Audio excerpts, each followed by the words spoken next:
যেদিকে দু চোখ যায় কেবল নৌকা আর নৌকা, দেখে মনে হচ্ছে নৌকার মেলা। পিরোজপুরের নেছারাবাদ উপজেলার আটঘর কুরিয়ানা ইউনিয়নের আটঘর সড়কের পাশে জলে ও ডাঙায় বসে ২০০ বছরের পুরনো ঐতিহ্যবাহী নৌকার হাট। হাটে বিভিন্ন সাইজের নানান কাঠের তৈরি নৌকা বিক্রি হয়। আকার ও কাঠের মান অনুযায়ী দাম নির্ধারণ করা হয় নৌকার। সড়কের দুপাশে খালের মধ্যে সারিবদ্ধ সাজানো রয়েছে বিভিন্ন ধরনের কাঠের তৈরি ছোট বড় শত শত নৌকা। তবে এর বেশিরভাগ রেইনট্রি ও চাম্পল কাঠের তৈরি। এসব কাঠের সহজলভ্যতা এবং দাম হাতের নাগালের মধ্যে থাকায় এই কাঠের নৌকার চাহিদা বেশি। নৌকার দামও বেশি। কি কাঠের নৌকা আসে হাটে? চাম্বল, মেহগনি, এন্ডি, করই। আপনি আজকে কয়টা নৌকা নিয়ে আসছেন? 36টা নৌকা আছে। কয়টা বিক্রি হয়েছে?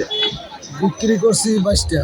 সপ্তাহের প্রতি শুক্রবার বাংলা আষাঢ় মাসের মাঝামাঝি থেকে পুরো ভাদ্র মাস জুড়ে বসে এই হাট। প্রতি হাটে 50 লক্ষাধিক টাকার বেচাকেনা হয় এখানে। ক্রেতা বিক্রেতা ছাড়াও নয়নাভিরাম এই হাট দেখতে শত শত দর্শনার্থীর আগমন ঘটে।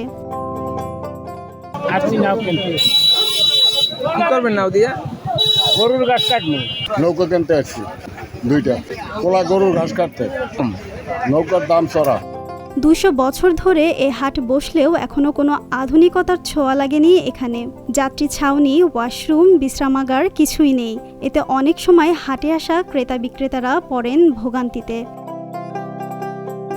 জানা যায় স্থানীয় লোক ছাড়াও পার্শ্ববর্তী ঝালকাঠি, বরিশাল জেলার প্রত্যন্ত এলাকা থেকে লোকজন নৌকা কিনতে আসে এখানে।